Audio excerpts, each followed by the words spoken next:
Hello, I'm Dylan. And I'm Keon. And this is Triple Play, that podcast where we get tortured in Russia for 5 years, because this week we watched Rocky 4, 5, and 6. Written by Sylvester Stallone. Directed by John G. Avildsen and Sylvester Stallone. And released in 1984, 1990, and 2006. So we're back with the second Rocky trilogy. Right. We liked Rocky a lot, during season 1 of Triple Play. And now here we are in season 2 of Triple Play, doing Rocky again. Much like Sylvester Stallone would be doing Rocky again throughout the course of this trilogy. By which I mean he just stole plot elements from the first one and reused them later on. Yeah, I mean, like we were saying before recording, I mean, obviously the first Rocky is still the best one. It's still a classic. Not according to Sylvester Stallone. But the others, namely these three, have no right being as good as they actually are. You know, this is number 4, 5, and 6 in a series. You wouldn't expect them to be, as enjoyable as they were. I guess, but a lot of franchises have their second wind. No, I don't think this is... I said second wind going into the... to that era. I mean, Star Wars 4, 5, and 6 are better, but those were made first. But even still, the fourth, fifth, and sixth movies that were made were good.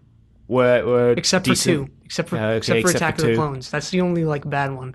Fast and the Furious apparently gets way better, starting from the 6th one. So, make of that what you will. No, but I don't even consider this a second win because there was no if anything, 4 is the lowest point, and even that one is I think it's 5. No, I would say 4, but I don't think there was any downtime, if that makes sense. It was just 6 straight good Rocky movies. I feel like we're the only ones who think that, though. A lot of people disagree. Although there are a lot of people out there who love 4. Yeah, that's the weirdest thing to me. Well, it's because it's roo-rah, America, go America, America's the greatest, we're the best, we could solve the Cold War with boxing. Anyway, I had seen 4 before this. I hadn't seen any of the other ones. I'd seen snippets of 5. I hadn't seen any of them. Went into this as a clean slate, as a tabula rasa. Wow, fancy. Multilingual podcast now. ¿Dónde estás las bibliotecas? Doesn't even make sense. Did you say that even makes sense? No, it doesn't. No, it doesn't make sense at all. I didn't take Spanish. I took French. You were about to say I didn't take French. I know. I didn't take Spanish. I took French. So Où est la bibliothèque? So, Rocky 4. It picks up right off the heels of Rocky 3, pretty much. Yeah. I think it was MGM was like, hey, those Rocky movies were a big success. How do you feel about making a 4th one? Stallone was like, all right, we can do a 4th one. Yeah, it didn't, seem as if Stallone and all the other actors were dragged back as much for 4 as they were for 5 and 6. Yeah. Yeah, I think Stallone was eager to do the 4th one. Because I think going into it, from what I could tell, he had a pretty set idea on what he wanted going into it. And he already had been thinking about it when they were working on Rocky 3. He was like, this is where I want to take the franchise. We're going to fight Cold War. We're going to fight the Cold War, basically. I mean, in reality, that's kind of what this movie is. I mean, it opens with an American and a Russian boxing glove colliding and exploding. So, subtlety is already out the window. Yeah, I was reading the Wikipedia article for this page I was reading the Wikipedia article for this movie, as I always do. Obviously, we have other sources, which will be in the show notes. But I always read Wikipedia just as a primer. And there was an analysis section. It's scholars have noted that the match between Rocky and Drago is an allegory for the Cold War. And I'm like, really? What high school level scholars are these noting this?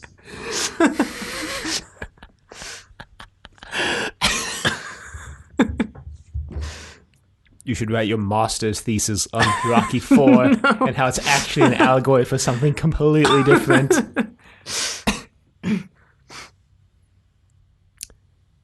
I mean, I don't have a problem with it being that obvious. I think Stallone is an outspoken conservative, so All right. which I discovered while I was reading up things for this podcast, basically. So, Yeah, so Rocky had to get back in shape for 4. You know, this is 4 years after Rocky 3, I believe. right. Rocky 3 was in 1980. I think it was around the time that he was also doing Rambo. Rambo. Yeah. It's another Rambo movie coming out. Huh. Yeah, it's about the time he was doing Rambo, so he had to get in shape for both. There's an interview for Rocky 5, actually, but it applies for Rocky 4 as well, where he's like, yeah, Rambo and Rocky are kind of different body types that I gotta work out for. Rambo's kind of almost a lumberjack because he's been living in the wilderness, a lot of hard work. He's got to maintain this farm, basically, on his own in Vietnam. I think Vietnam in the one movie, in Thailand in the other one. I actually haven't watched any of the Rambo neither movies. have I. So. Coming up on this podcast sooner or later. And then he talks about how Rocky's more of a He's fighter, a boxer, obviously. yeah. He's a boxer, so it's like a completely different body type that he's got to get in shape for. Yeah, that's really weird. That actually like preempts something Talia Shire had to do for Rocky 5. I don't know if you read about that. Mm-hmm. Yeah. We'll get there. So definitely, yeah, I guess had to ping pong like back and forth between those two franchises. I think I watched the same interview, and in the same interview, he's like, yeah, I really don't always want to, like, I'm Sylvester Stallone. I'm not Rocky. I'm not Rambo. When people see me, like, they want me to either act like Rocky or Rambo. They don't necessarily want to meet Sylvester Stallone. Well, I think that was the same interview. I think so. He kind of typecast himself there, though. So yeah, I mean, did he create Rambo? I'm pretty sure he did, yeah. Interesting. I mean, a lot of the interviews I watched him in, he's wearing, like, glasses and, like, really smart suit or outfit. And it's just kind of, like, total whiplash from seeing him in Rocky, I guess, because he's such a good actor that you just totally believe him as Rocky. And then he's sitting down for this interview and he's, like, really articulate. He looks really intelligent. He is really intelligent, actually. Yeah, it's a very, like, if you just watch the Rocky movies, like I had at the time, it's, like, a very like, whoa, like, is this the same guy? There is something about Rocky, and we talked about this on our last Rocky episode. There is, like, some metafictional, like, weird thing about Rocky that makes you, like, kind of think he's a real person. Yeah, with the statue and... Well, not only that, but, like, I mean, go on Rocky's Wikipedia page, and it's like it's as if he's a real person. And then, like, Sage Stallone, I almost said Rocky's son, Sylvester Stallone's son. Like, he was like, yeah, when I first watched Rocky, I thought it was real, and, like, my dad was. I saw in the that ring. interview. Yeah. Well, it's kind of like Sherlock Holmes. There's that whole group of people who, like, act like Sherlock Holmes is real, and Sherlock Holmes' Wikipedia page too acts as if he's real as well. Yeah, he is real. He was a real character. Yeah, like Rocky.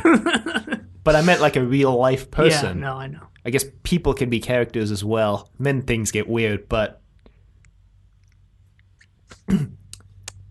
apparently, for costing information, Sylvester Stallone wanted to cast another boxer as his opponent, as he had been doing, save for Rocky 3, which was Mr. T. But he saw Dolph Lundgren, who...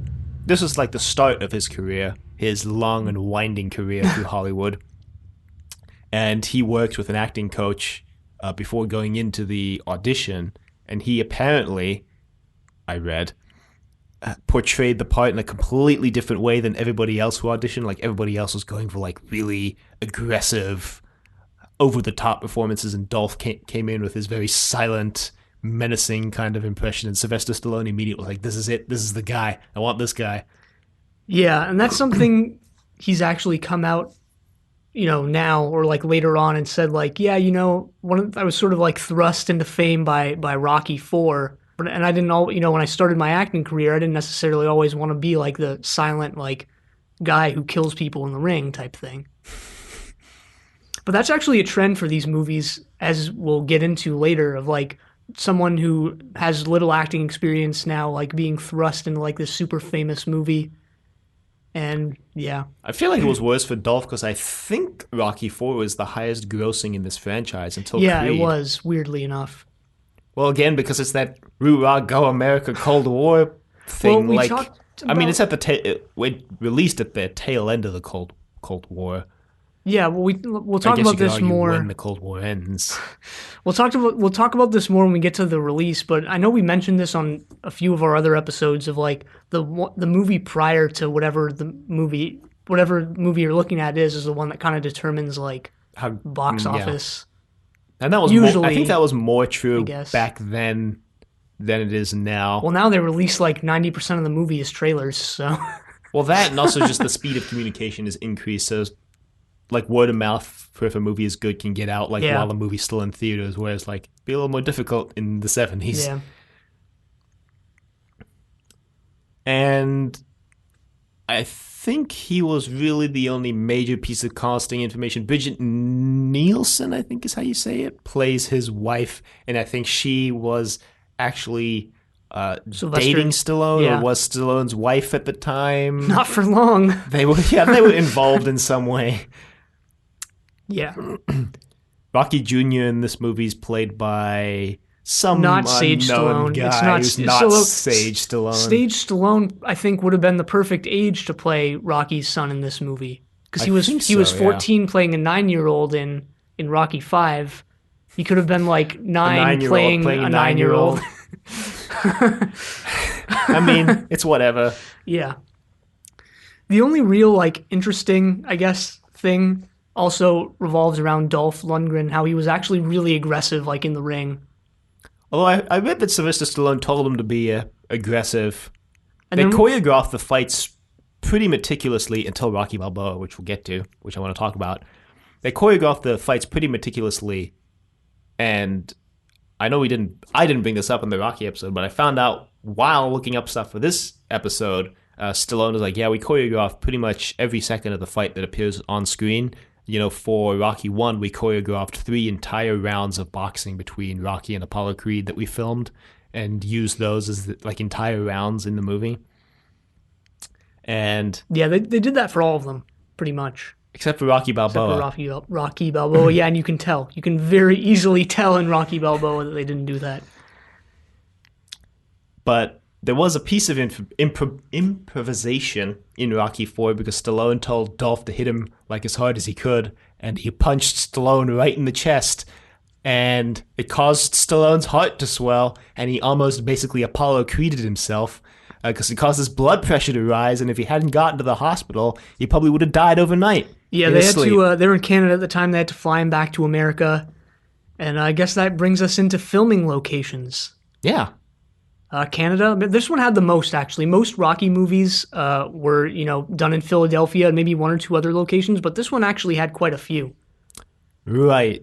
There's I mean, like we fun said, trivia for you guys. While we're watching the movie, there was just all these scenes in the snow, and Keanu was like, "Oh, this is probably Wyoming or something." Yeah. Turns out it actually was Wyoming Yep. by some really strange twist of fate.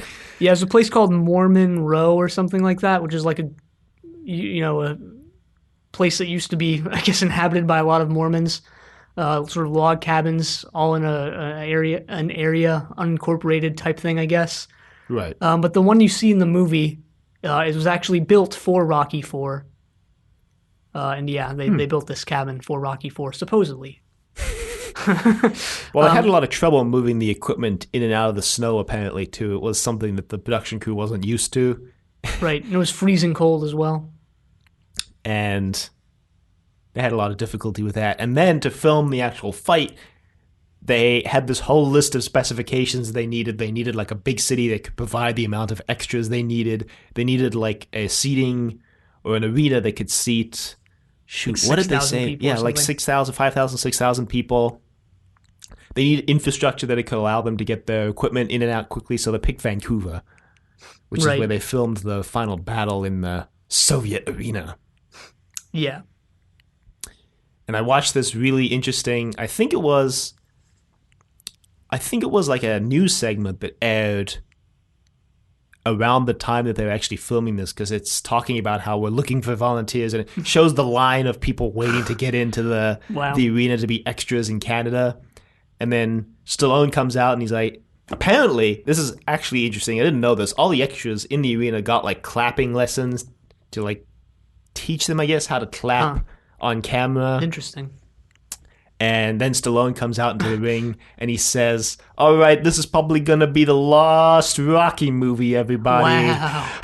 Wow. I'm like, And he explains... He's been riding that, like, last Rocky movie wave for, like, 25 years. A little more, 30 even. And he tells him, you know, the Russian guy's going to come out, we're going to box him. The newscaster's like, and for the result of the match, well, you're just going to have to go to the movie and find out. I'm like, wow, thanks. As if I don't know that Rocky's going to win. Well, maybe you don't. I mean, considering the planned, like, ending for Rocky 5. I don't know. And also, I guess the fact that he didn't really win in Rocky 1 either. But he didn't die in Rocky 1. Yo, spoilers. Yo. Just spoilers that Rocky doesn't die in Rocky 1? Yo. Rocky 2 through, like, Creed 2 are just, like, clones. Clones. Mick dies and they found a way to bring him back, so... Yeah, but that's like, I mean, if you join like the Screen Actors Guild, they don't do any of that crap. They just like go sit in this arena and eat a hot dog in the background. Paid like $5. Well, there's some interesting stuff I want to talk about that in regards to the extras for Rocky 5. But also, apparently, the inside of the Soviet arena, the set designer had to design it completely from scratch because there are no pictures of like any Russian arenas that he could work from. At least none that were like good enough for him to actually determine like what it would look like. So he basically had to design it from scratch. And they went, damn, looks like U.S. surveillance has failed us yet again. Why are there no pictures of Russian boxing arenas? Come on. Well, they went like way over the top because in the same said news footage, the guy's like, yeah, there's Russian bathroom signs. And he shows a picture that they put like actual bathroom signs in Russian in the arena, I guess for full like immersion, even though it would never appear on screen. It's like Russian, a whole trophy case full of Russian boxing trophies. I'm like, wow, a lot of this wouldn't even make it onto the screen and they still went through the effort of making it. Good on them, I guess. And then I think they filmed the rest of the movie in L.A.? Yeah, there's a lot done in L.A. as well. Most Rocky movies have something done in, like, L.A. or, like, Las Vegas. But we see the L.A. tunnel. It's the tunnel that Rocky drives through during that one montage. One of the, like, 6 montages in this movie. Yeah, Rocky 4 is basically a montage. A movie montage. I think I read that the Rocky 4 was the movie with the least amount of scenes shot on a soundstage and the most amount of scenes shot in the actual location and not a replication of the location. So that's also pretty interesting. And yeah. So for music, I guess, this is the only Rocky movie not done by Bill Conti. Right. It was done by... Vince DiCola. Yeah. You can kind of tell. Yeah, you can tell. It doesn't have, like, the more somber, you know, actual sound. I mean, like, what did you say? Actual soundtrack pieces? Yeah. It's more like insert songs type thing. He only really uses the, like, big Rocky theme. You know, he only really uses Gonna Fly Now and not a lot of the other character themes that Bill Conti composed. And yeah, and then there's more like... feels like. There's more, like, pop songs inserted than there usually are in these movies. There's usually like 1 or 2 in a Rocky movie. Right. But this one has like 5. There was even one that got cut from the movie. Oh, really? Yeah. Huh. I think it was Survivor. Was it Survivor? I think Survivor wrote a song. No, Survivor's song made it into the movie. Well, someone wrote a song that was supposed to be... Yes, they survived the cutting process. Someone wrote a song that was supposed to be in one of the montages, and it got cut from the movie. Huh. I remember reading. A lot of things got cut from this movie, actually. Well, not a lot, but there was a scene that got cut from this movie where Rocky meets with the boxing association, and they're like, "We're not going to sanction this fight in Russia. If you go fight in Russia, we're not sanctioning it." But that scene got cut, and Yeah, apparently because there's like one throwaway line in another scene that serves the same purpose. I was like, "Really? That one throwaway line serves the same purpose?" But yeah, Rocky IV came out and somehow was the most successful Rocky movie. Made gangbusters at the box office. I guess people really wanted to see the conclusion to Rocky and Apollo Creed's fight at the end of Rocky III. That might have been it. I feel like a lot of it was just we want to see Rocky beat up the Soviets. Probably, yeah. I read that this was also the highest grossing sports movie until some movie came out in like 2009. Right. Which is like really weird to me. I don't know why. Well, like, I mean, Gone with the Wind the is Titans? Yeah. And but I mean, maybe it's adjusted for inflation. Radio was like pretty big. I was gonna say because maybe it's adjusted for inflation because God with the Wind adjusted for inflation is still like the number one grossing movie of all time. Nice. Apparently, Stallone said years later that he regretted killing off Apollo Creed in Rocky IV because he wanted to bring Apollo Creed back later on. He's like, damn, but I killed him off. It's like, you could always do what you did with Mick, Sly. Flashback him in. Or you could do an entire Apollo Creed spinoff. I mean, I know there's Creed, which is about his son. Yeah, you could even do like an Apollo Creed movie. Well, the thing was he wanted to put Apollo Creed into the Creed movies, and he was like, but I killed him off. So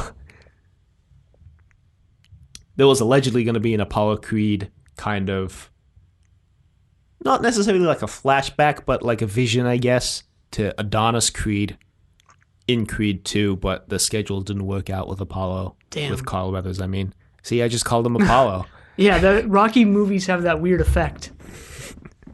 Well, because they blend reality and fiction in like really weird ways, like especially with like Rocky V. Like Rocky V has some of the kind of like weirdest blend of reality and fiction, which I think guess is a good actual lead-in into pre-production on Rocky V. Yeah, Rocky V was actually surprisingly interesting production-wise.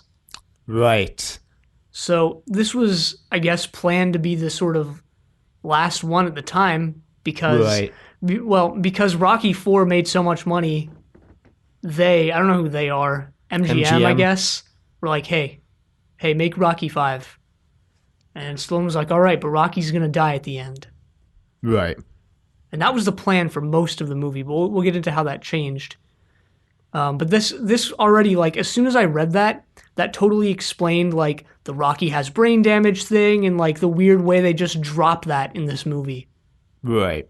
Because they just drop that. And when you learn that Rocky was actually supposed to die in the final scenes, you're like, oh, okay, that's what it was all supposed to be. They just had to cut it out.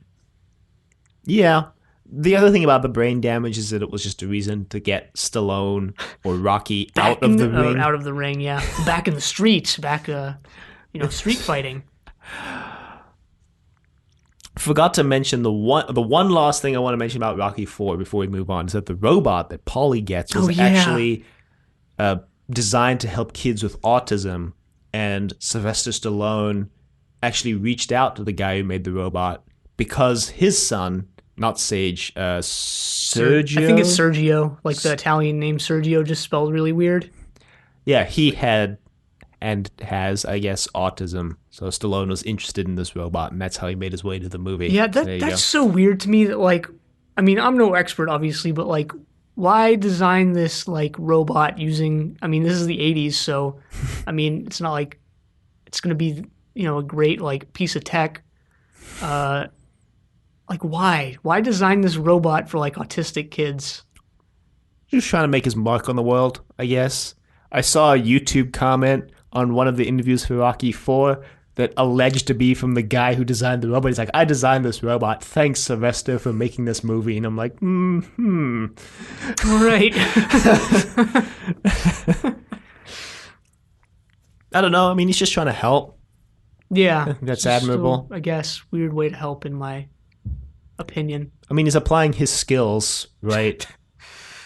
I guess, yeah. I mean, I guess it's better than creating like robots for war, right? So, casting for Rocky 5. This is where things kind of start to Things get weird. things get a little weird. So again, they wanted an actual Boxer. boxer, which is where we get Tommy, not Tommy Gunn, but his name is Tommy Morrison, I believe. Again, a weird like blending of reality and fiction. Well, it gets weirder because his nickname in the boxing world is Tommy the Duke Morrison, and the promoter in Rocky 5 is George Washington Duke. So that's kind of weird. Okay. The promoter character was also based on a real life promoter who did a lot of the sleazy things that the movie one does, Wow. except the real life one got indicted for, I think, manslaughter. Wow. Well, that's actually also really weird because his buddy who kind of has fewer like a lesser part but like hangs around him. He was actually a homicide detective. Yeah. Who like wanted to get into acting When I found that out, I was like, what? and like landed his first role in like Rocky 5, a huge movie. And Union Kane was played by Who was Union Kane again? He's the boxer who Tommy the Gun fights. He fights at the beginning of the movie. Now I want to look up his name because this is more weird stuff.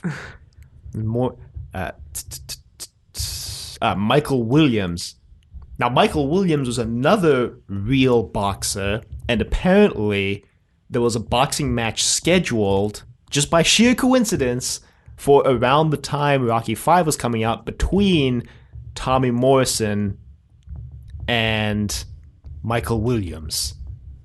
And they started to bill it as the real-life Union Kane versus Tommy Gunn match. And Williams had to pull out because he allegedly sprained or broke his ankle. So it never actually happened. But hey man, representation precedes presentation. So that's kind of weird.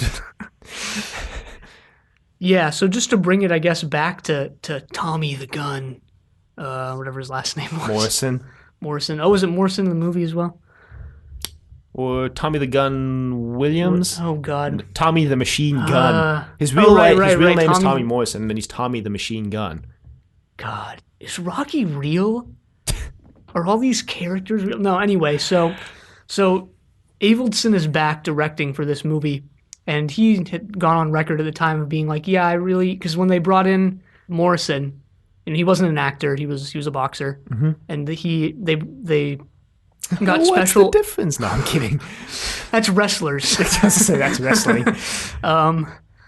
They brought in coaches for him to like train him and kind of get him up to speed in a very short amount of time. And Avildsen was like, "Yeah, I don't think he's up for it. Like, I don't believe in him." And I was like, "All right, so why was he cast? Why was it Stallone apparently he did really well. Yeah, I mean, the acting coaches apparently did really well with him, and they kept him on for the whole production. I read that they were only originally supposed to be there for the first couple weeks. Yeah. This is Avildsen's first return and only return to the Rocky franchise since Rocky 1. And I think you can tell. I think it's a step up from Rocky 4, like directing wise, I guess. I guess. I would say so. Rocky 4 is like some really weird stuff going down. I guess. Like that zoom in on those yellow. Yeah, the greatest shot in the entire Rocky franchise. Or like a lot of the weird, like, I mean, again, we can even say like the montages too, especially the one where like Apollo Creed is in like full America get up and. Well, Rocky 4 is almost like Rocky 1 if it was a parody, right? Are you talking about Rocky Balboa? Just kidding. I mean, yeah, no, it's got actually, I mean, yeah, it's got like all the montages. It's got like Apollo Creed being over the top, but more over the top than before, yeah. right? It has like a heavy-handed message at the end, and Rocky wins instead of losing. Yeah. Yeah, I totally see that. God, that's so, and again, like, that's so weird in like this weird Rocky meta sense of like the parody sort of version, if you want to look at it that way, is the highest grossing one and did like way better than the first one. The student Oh has my surpassed God. the master. Rocky Five is you can tell it was supposed to be the end. It's kind of a return to form. Filming locations wise, good leading here. They go back to Philly. And they're And back. yeah, that's where most of the movie is in Philly.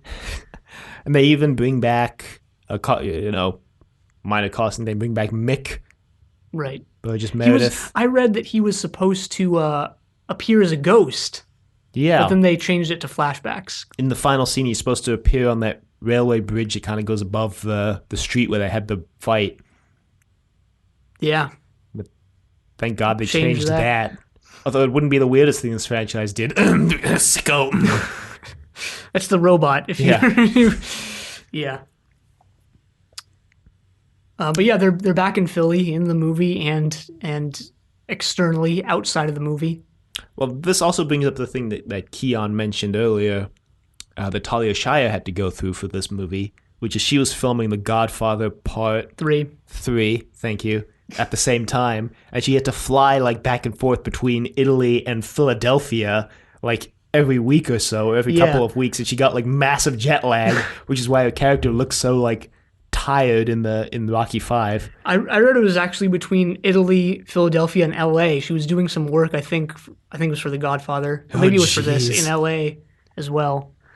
And yeah, that's why she looks so like out of it. Yeah, and which contributes to how this movie feels like it takes place 5 years after Rocky 4. Yeah, because Sage Stallone got cast as Rocky's son, Rocky Jr., which he is in real life. Yeah.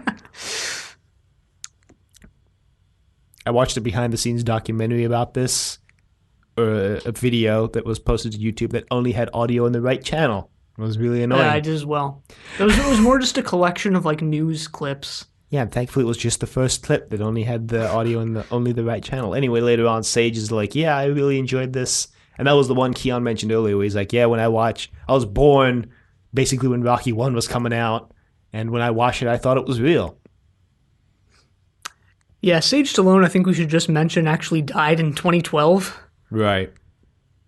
Which was a surprise to me. It was a surprise to everyone from what I read, because apparently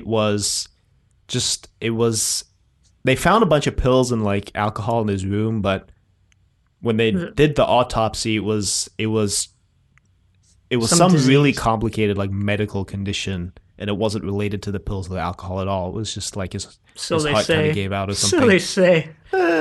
I mean, I don't think he would like Sage Stallone is like a A-list enough actor to like actually cover anything up. Yeah. So. Yeah.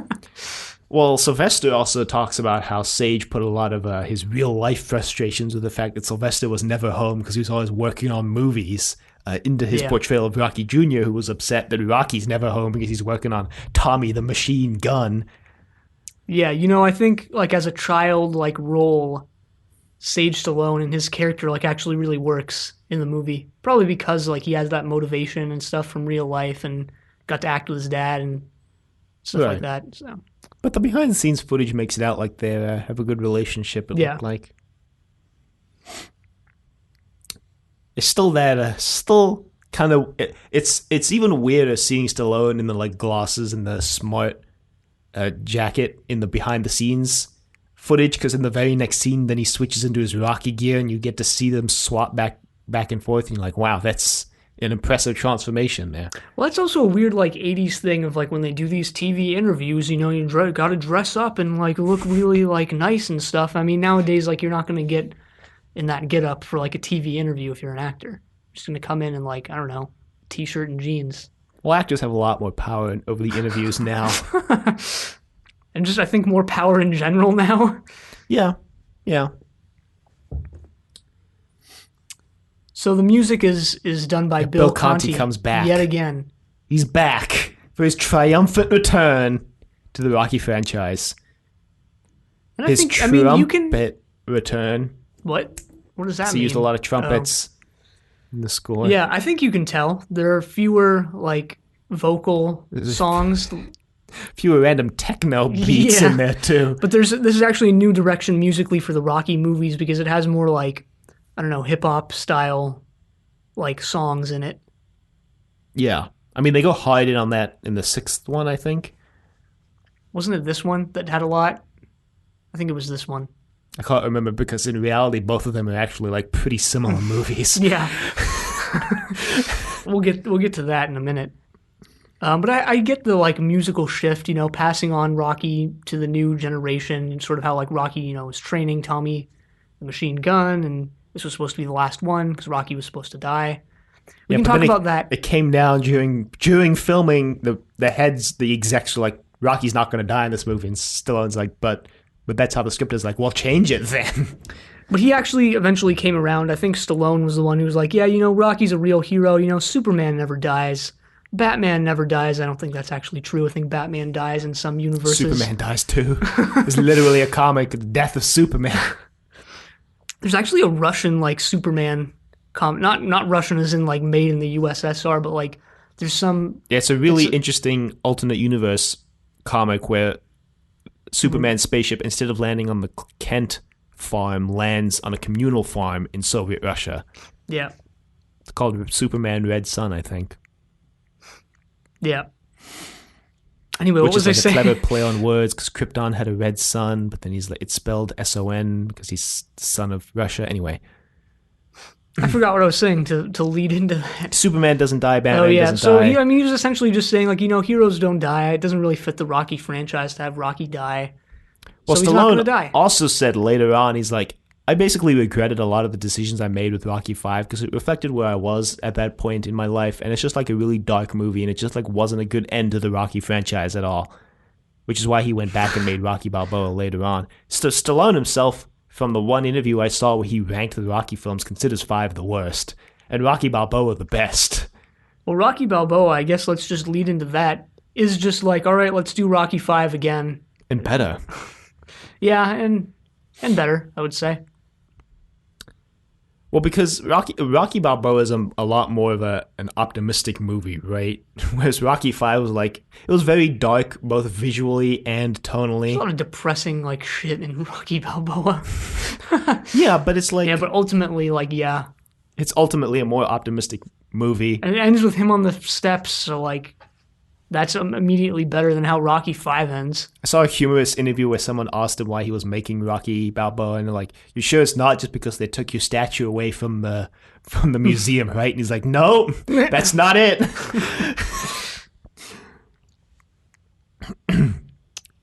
So Rocky Balboa, I think we can actually begins more with the script because Stallone, wrote this thing. Stallone wrote all of them. Yeah, and originally Talia Shire was going to be in the movie. Adrian wasn't killed off in like the first draft, but then Stallone really wanted to, I guess, give Rocky. What did he phrased it in some way? He wanted like some driving force behind why Rocky would be the way he is in the movie, and I guess thought it would be more interesting if Adrian was dead. Apparently, Talia Shire took this really well and was like, "Yeah, I agree that Adrian should be dead in this movie," type thing. Now, if that was just her being like, I don't know, professional, who knows?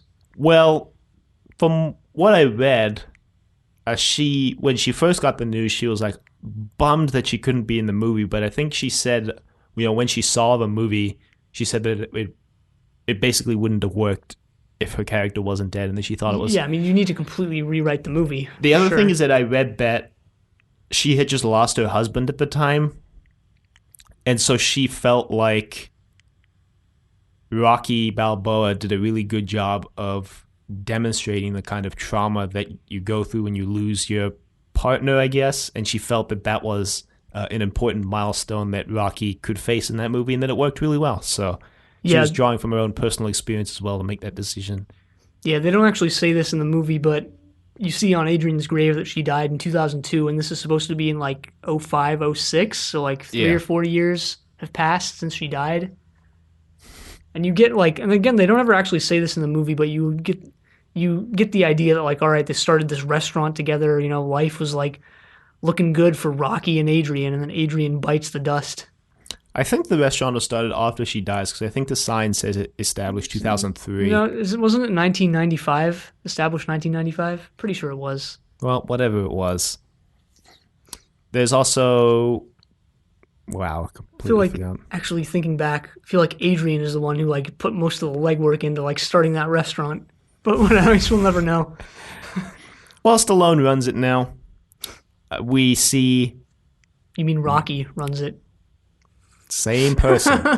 Marie comes back, played by a different actress, although I read apparently the original actress played Marie in a deleted scene in Rocky 5. Yeah. Another like really depressing scene where Marie apparently turns out exactly the way Rocky expected her to, as a prostitute right outside the gym. Right. But they cut that, Yeah. probably because it was even more depressing than the movie already was. But she's back in this one, not as a prostitute, as a bartender. And also, everybody's favorite character is back, Spider Rico, everybody. Woo! Well, I actually liked this. I mean, just reading some of the behind the scenes stuff was a huge like reunion for Rocky vets, even if they weren't in the same role or in the same, I guess just role that they had been previously. Well, I should mention, in case you don't know who Spider Rico is. No, they know. They know. I mean, he's a Well, prominent we didn't know. He's a prominent Rocky know. character. Come on. We didn't know when we How watched could you all even these movies. call yourself a Rocky fan without knowing who Spider Rico is? Spider Rico was the first boxer that Rocky fought in the very first Rocky movie. Now right he's when the bumming movie meals opens. at Rocky's restaurant. Well, he cleans his dishes No, yeah, I'm because he just feels kidding. bad. I'm kidding. It's basically free labor. Ish. Yeah, he's getting paid in food. You just cut out the middleman. Food that they might throw out at the end of the day, Yeah. so in reality... Sure. Like, I mean, you just cut out the middleman of currency, of money, of like economics. everybody should do. Down with economics. Barter economy's still an economy. Damn it. Talia Shire apparently said that the relationship between Rocky and Marie was very well developed and very sweet, because some interviewer was like, how do you feel about the relationship between Rocky and Marie? And she's like, well, it's not even like really the same thing as Rocky had with Adrian. You know, it's more of a mentor relationship, and I think it's developed really well. Yeah. Yeah. There's some interesting, I mean, Sylvester, from what I could tell, never outright said this, but Rocky has that speech where he talks about how, you know, have you never left something unsaid that you want to say, when he's convincing the boxing board to give him a boxing license, like you never, you know, wanted to complete something and had that chance taken away from you. And in an interview right Another after meta scene. in an interview right after Rocky 5, Sylvester Stallone said something to a similar effect. He was like, you know, so a lot of people don't have, you know, there's a lot of things that are left unsaid. A lot of people have things that they want to say and they never get the chance to. And it's just really interesting, these parallels between Sylvester Stallone's, I guess, personal life and Rocky, all the Rocky movies, I guess. Well, Stallone also said in interviews that, like, you know, I thought after Rocky 5 that Rocky was done, but now, you know, now 15-something years later, not 15-something, it was 15 years later, you know, I realized that there, you know, there is one more Rocky movie, you know, to be had, Right. and that this one's it. And it actually got really emotional, like the interview I watched where he's on the steps and like, this is it. This is the last scene they're filming, and it's the last scene in Rocky, and it's like, it's all over after this, except for Creed, but sort of a spinoff. Well, he didn't know pretty emotional. He didn't know Creed was gonna coming. happen. Yeah. But even that, like even with Creed, like this is still the last Rocky movie. Right. It's the last time I want to see Rocky box. Yeah. Which, I mean, speaking of seeing Rocky box, if you don't have anything else for casting and other like behind the scenes stuff, we can get into like the match itself. Right. Well, they experimented with the match in Rocky Balboa. They shot the first 2 rounds, I think, like Something like a that. pay-per-view match with the overlays and the cutaways and everything. Like, it's supposed to feel like a real pay-per-view match between Rocky Balboa and Mason the Lion Dixon. Yeah. I just got to remember that his nickname is a reference to the Mason-Dixon line. And there's a lot more improvisation, apparently, in this boxing match than all the other ones before. They apparently choreographed very little of this match. Yeah, again, the guy who plays Mason the Lion Dixon. is man, I knew his name last night. Antonio something or the other. Tarver, sorry. Yeah, he's a real boxer. Right. So again, getting real boxers in the ring. And this fight is spurred on by a computer simulation, which is actually based on a real life, um, I guess, a computer simulation of a match between, shoot, it was Muhammad Ali and George Foreman, I think. I don't know. It was Muhammad Ali and someone else, and it was billed as like the super fight. And they like apparently fed their statistics into a computer, and a computer. Well, actually, what happened was it goes back a little more than that, because this radio station was like, "Hey, what if we fed the like 16 best heavyweight boxers' stats into a computer and like basically worked out a fantasy tournament between all of them, and then they like radio cast these computer generated victories as real matches." And Muhammad Ali got knocked out in like the first round, and he like sued them for like defamation or something. Wow. Because he's like, I wouldn't get knocked out in the first round. And then they were like, and then they basically, I don't remember what the agreement was, but he agreed that if they like did another fight that was just him and I guess what everybody else considered the number one, which I'm pretty sure was George Foreman, but I'm not sure.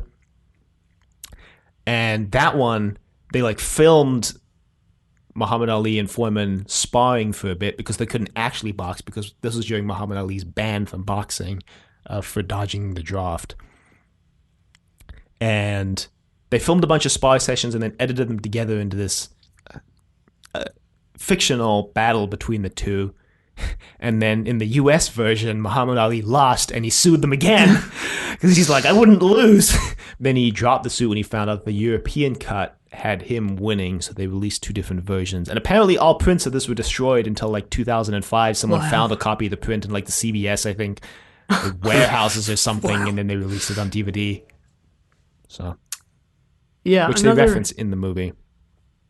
Another weird like blending of this like story and reality of like, all right, this is a real sparring match and we're turning it into a fictional boxing match and turning it into this story. And God, they even mentioned the Muhammad Ali, the super fight, the computer simulated super fight in this movie when ESPN is doing their computer simulation of Rocky and Mason.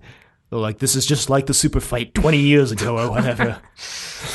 Mentioning their inspiration unlike they did with Chuck Wepner. Maybe that's what Sylvester Stallone wanted to come back and get right. Maybe he just didn't want to come out and say it. Of like, I want to make a Rocky movie that actually gives credit to what we stole to make the movie. Or like it gives credit to the real life like inspirations. Maybe. Or maybe he's just doing the thing that I know you ribbed Moffat for doing in Trust Your Doctor the one time. Like, classic mistake, never mention your references in the actual movie episode. Yeah, you got to pull a Geoffrey Chaucer with it and mention fake references. So I don't know if you ever read the Canterbury Tales or ever bothered to like look this stuff up, but like the characters will be like, and if you look on page 1348 of this story, and you look and like that page doesn't even exist, or like you'll just say something and it's like turn to page 90 of whatever, and you go there and it's like something completely different. It's not even on the page. Great. Meanwhile, all his like actual real like references are just like not even mentioned. What a troll. What a god-level troll.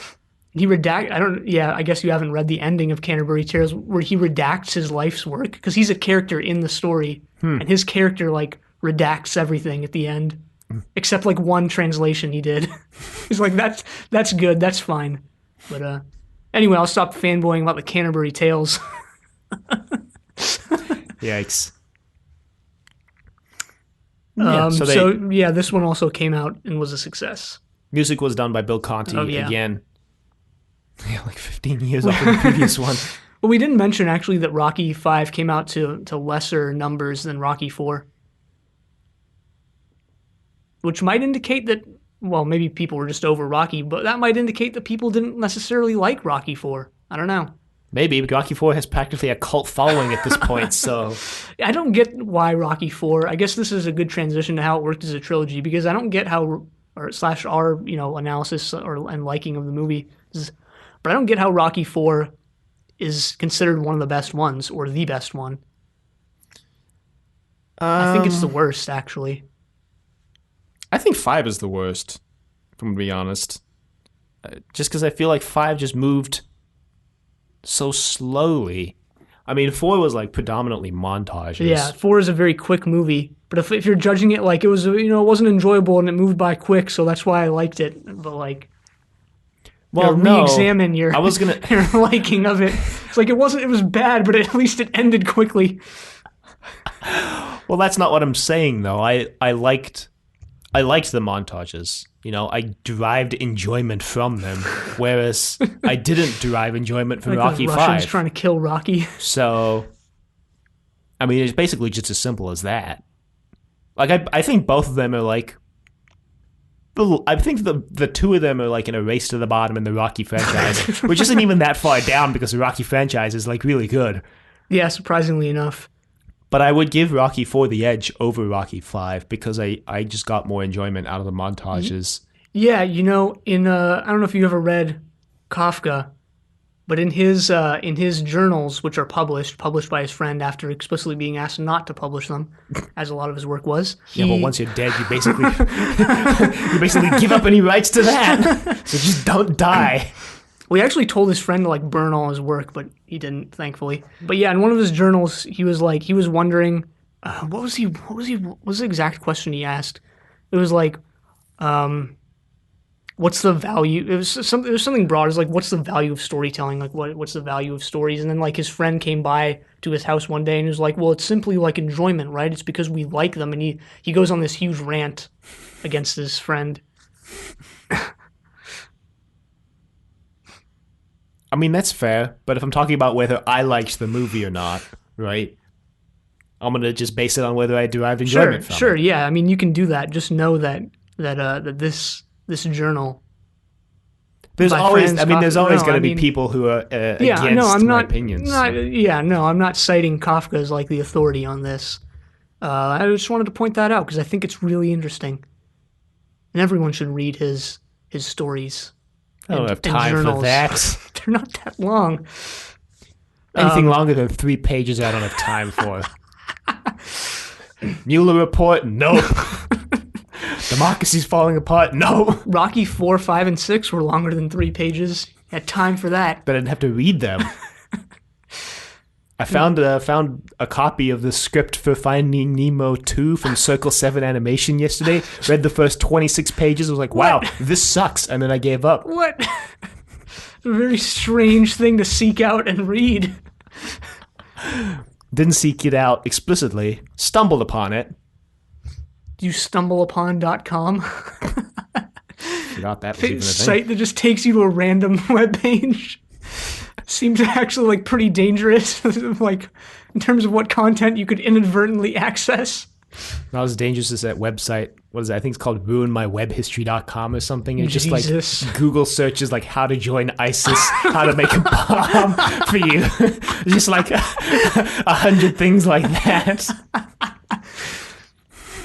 Anyway, I don't think this works well at all as a trilogy because it's really not one. I mean, it's just like the next 3 Rocky movies, and it's not trilogy-like in any way, unlike Rocky 1, 2, and 3. Yeah, 1, 2, and 3 worked really well as a trilogy. I'd even say that Surprisingly. Rocky 1 through 4 works well as like a quadrilogy, like with Rocky 4 beginning with Apollo's death and then Rocky learning to move on from that. And he basically becomes the best boxer in the world at that point, right? There's a progression there from Rocky 1. We just, split decision. Nobody. Rocky 2, he becomes heavyweight champion. Rocky 3, he defends, and he has to train with his enemy. And then Rocky 4, his friend dies, he becomes the best boxer in the world instead of just the United States. And that's the thing of like after we finished Rocky 4, I was like, all right, where are we gonna take this next? Like, is Rocky gonna fight on the moon, or like what's going on here? That would be great, actually. Sylvester Stallone came out later and said that brain damage, this is the like, you can tell he's just making this nonsense up as he basically says this answer because someone's like, hey, what about that brain damage? It said Rocky couldn't fight in Rocky 5. How come he could fight in Rocky 6? And Stallone's like, he just has a kind of damage that today with advances in medical technology we know is normal for boxers. So he'd be given a clean slate of health nowadays. And I'm like, yeah, really? I mean, that's a stupid answer, but that's also like a really stupid question.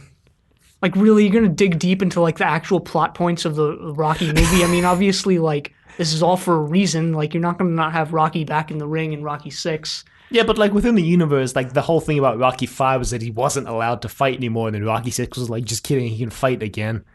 I mean, I guess people only bring it up because it feels like a really egregious retcon, because it kind of is a retcon in many ways.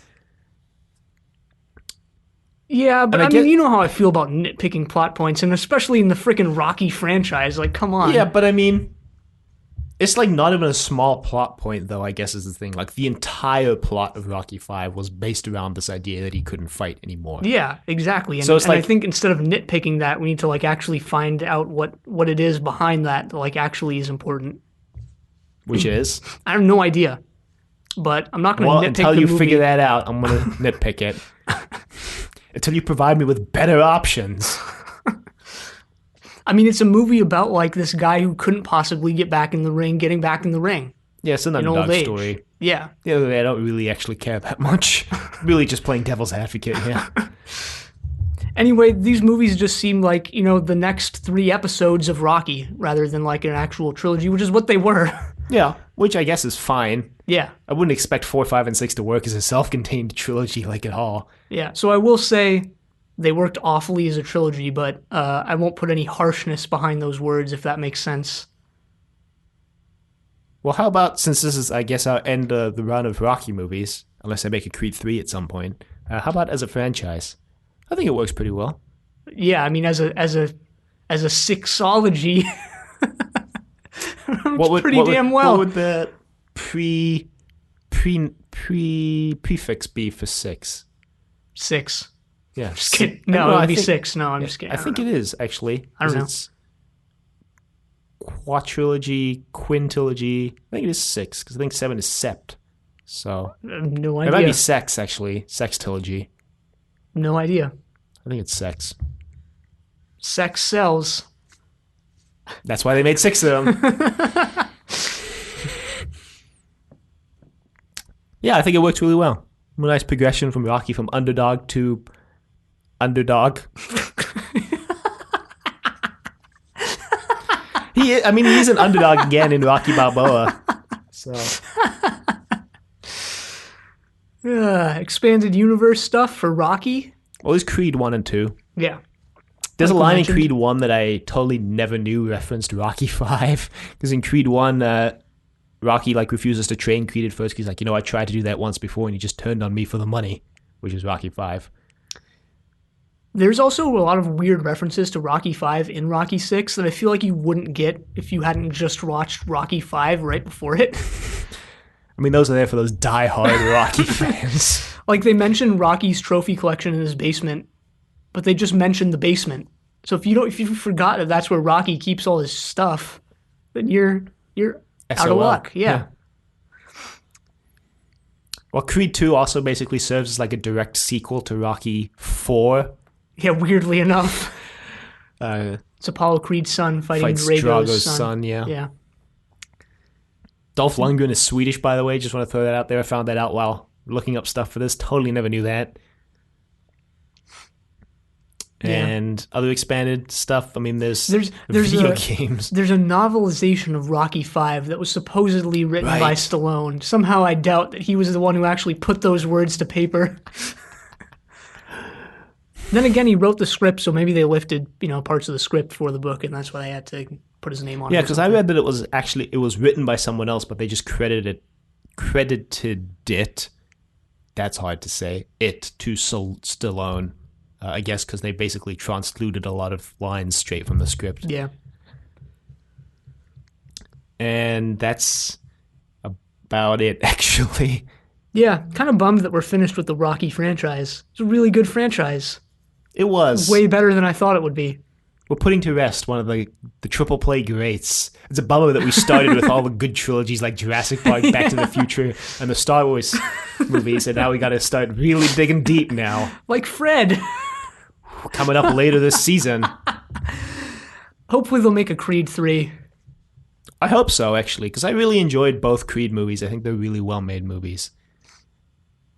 So, and they continue honestly, Rocky's story in in a this good way, I world of think. like cash grabs and reboots, I haven't watched the Creed movies, but it really seems like they actually have integrity as like good movies. Yeah, I feel like they kind of do. Everybody involved kind of like put a lot of heart and soul into making those movies good, and it really shows, actually. So, Well, all right. and I think they continue Rocky's story as well in like a really good way. I read that Stallone said that Creed 2 was going to be his last time playing Rocky. Who knows if that... Right. Creed 2 was actually supposed to be written and directed by Stallone, but then I think he had commitments to other things, so he couldn't direct it, and I think the screenplay got changed a lot from his original draft as well. So I think he was the one who brought up the idea of Drago's, or introduced the idea of Drago's son and Creed fighting. Well, all right then. Well, all the greatest Rocky movies sort of just have boxing as like this background thing or like this draw, but it's not really like what the movie's about. Yeah, that's probably a good place to end, is that the Rocky movies aren't really like boxing movies. They're like underdog stories with boxing is just kind of in the background. Or it's a story about Rocky and his son with boxing just kind of in the background. Especially... Or it's a Cold War movie with boxing in the background. Well, 2 and 3 might have been like actually about boxing, yeah, okay. But like 1, 4, 5, and 6... I mean, 3 is kind of about like making peace with your enemy, the enemy within the friend, the friend within the enemy. I mean, look, there's not going to just be a movie about boxing. That would just be like a real life boxing match. They're always going to be about something else. But like, I feel like 2 and 3 have place more focus on the boxing, whereas 1, 4, 5, and 6 have like more going on. Yeah. Especially 1. I agree. And with that being said, I think that puts a cap on this Rocky episode. Yeah. Okay, so this is Dylan and Keon. Many months after this episode was recorded, and we got an email response that we wanted to throw in here just to respond to the email. And like how you wanted to clarify that it was us.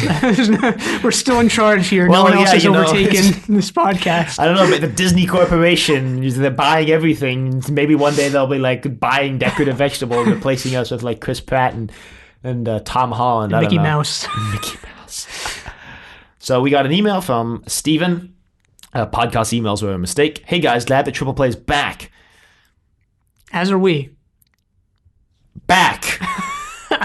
It just so happens that I rewatched the Lord of the Rings film trilogy and a couple of the animated films recently, so your return was pretty good timing. I think that the 1978 animated Lord of the Rings movie is an underrated masterpiece. It tries to cover the Fellowship of the Ring and half of Two Towers, and I really wish it could have been continued with a sequel, or at least given another hour to finish adapting what it could. Instead, we got the watered-down Return of the King from Rankin/Bass, which wasn't as good as their animated adaptation of The Hobbit. But anyway, the 1978 film has great music and gets pretty dark and surreal visually. It has such a Nightmare World vibe, and I love it. Looking forward to guys' coverage of a few more Rocky movies. I love the soundtrack of Rocky 4. Rocky 5 isn't great, but I love the end credits with the montage of the series and the Elton John song Measure of a Man. I'm glad that Rocky Balboa and especially the Creed movies were stronger than Rocky 5 after all. By the way, I've started going back and listening to episodes of Trust Your Doctor finally. Wow, I've been missing out. I often agree with Dylan's opinions, but Keon's hot takes are so funny even when I disagree. Also, I'll just casually and unashamedly say how much he dislikes certain aspects. Anyway, looking forward to hearing more. Cheers, Steven. Well... Well, Steven... You're stronger than I am, because even I wouldn't go back and listen to those old Trust Your Doctor episodes. Yeah, hence why the show notes haven't been added to those old episodes like we meant to. Yeah. And you know, as a proud pessimist and negative person, I'm glad that you're enjoying some of my negativity. You definitely got less negative as the show went on. I'm just gonna say. Yeah, it's true. You definitely got less negative. Well, I think I got less positive too. I think we kind of coalesced to a medium. Hopefully the trilogies we've got lined up for this season have given you some entertainment. Yeah. Hopefully you enjoyed this episode. As far as some of the other Lord of the Rings movies go, some of the animated ones, personally, I can't say that. I mean, I don't think I'm gonna watch any of them, honestly. I mean, after not really liking this trilogy too much, and not being too big of a fan of the part of the book that I read either, I'm just not really interested. But maybe one day. Yeah, maybe one day. Never rule it out. Yeah. Maybe one day you'll be over at your significant other's house, and they'll be like, let's watch the 1978 animated Lord of the Rings, and you'll be I'll just jump out the window. You'll be like, I don't care what story it's on. I'm out that window. It's a 15th story. Death is better than this. It's okay, the shards of glass will break my fall. Like that story of the guy who wanted to show that the skyscraper glass was resilient to like basically everything, and he ran into it and it didn't break, and for some reason he decided to do it again, and he just went flying out the window and fell to his death. And the ironic / potentially sad bit is that the glass didn't even break when he ran through it. It just popped out of popped out of the frame, and it didn't even break till it hit the ground like 100 stories below. Wow. So, on that note, thanks for emailing us, Steven, and reaching out with your opinions, and hope you like our analysis of the Rocky movies. I seem to remember that I thought Rocky V was the weakest, but I don't think Keon agreed. No, I don't think I did. And so maybe there's another hot take for you to appreciate that. Now back to your regularly scheduled programming. If you'd like to email us, you can reach us at thedoctordecadavegetable.com. Questions, comments, concerns, angry rants, love letters, your thoughts on anything. The Italian Stallion. The Italian Stallion. It's the name of one of the YouTube channels that uploads the footage. You can find us on YouTube at Decorative Vegetable. You can find us on Apple Podcasts and Google Play at Trust Your Doctor. Be sure to leave a rating if you like the show. Check us out on Facebook, Trust Your Doctor. Like us on Facebook. Also check us out on Twitter at TYD Podcast, and follow us on Twitter. And next time we're going to be watching the Men in Black trilogy. But until then, the end.